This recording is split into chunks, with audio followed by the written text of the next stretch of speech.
As President Bush's vice president, Dick Cheney has brought a wealth of experience to the job.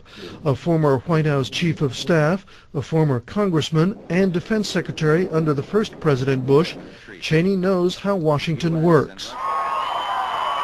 And this may be why, when he ran for president in 2000, Mr. Bush chose Cheney to be his running mate. Stephen Hess is an expert on the presidency at the Brookings Institution.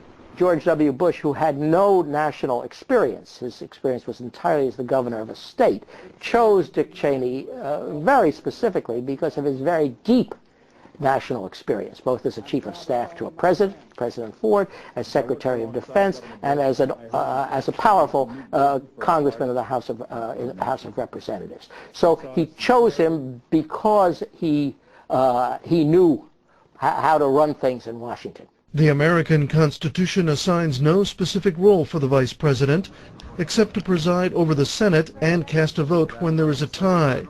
Past vice presidents have tended to travel a lot, representing the president overseas. Former Vice President Al Gore carved out specific areas of interest, such as the environment, to work on. But Cheney is especially influential and powerful. A recent series in the Washington Post newspaper described the extent of his power. Norman Ornstein is with the American Enterprise Institute. A couple of things that emerge about Dick Cheney. The first is that he is an extraordinarily savvy and tough-minded bureaucratic infighter. He knows through decades of experience how the buttons are pushed, how to make things happen, and how to keep things from happening. What we've got is somebody with experience and savvy who has strong views, who has decided to assert those views across the widest range of areas. Areas such as the Iraq War, the interrogation and treatment of terrorist suspects, and picking potential nominees to the Supreme Court. The Washington Post articles also describe Cheney's impact on domestic issues, including intervening in a dispute over water use in Oregon that led to the deaths of tens of thousands of salmon.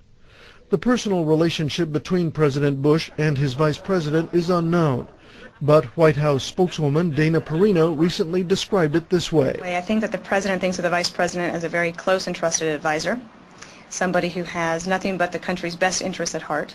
But the Post series and a widely publicized attempt by Cheney to ignore an executive order on handling classified information have prompted criticism. His reputation also suffered following the conviction of his top aide, Louis Scooter Libby, on perjury charges in the CIA leak case. Again, political scientist Norman Ornstein. Having a vice president in the loop, having the vice president act as a trusted confidant of the president, as a strong political advisor, even as somebody with a delegated substantive role, is a perfectly good and appropriate thing. Having a vice president who has a kind of free rein to roam over the landscape and who has such an expansive view of his own power and imperviousness to checks and balances is pretty alarming, frankly. But as long as he retains the trust of the president, Dick Cheney seems likely to continue to work the levers of power in Washington. Bill Rogers, VOA News.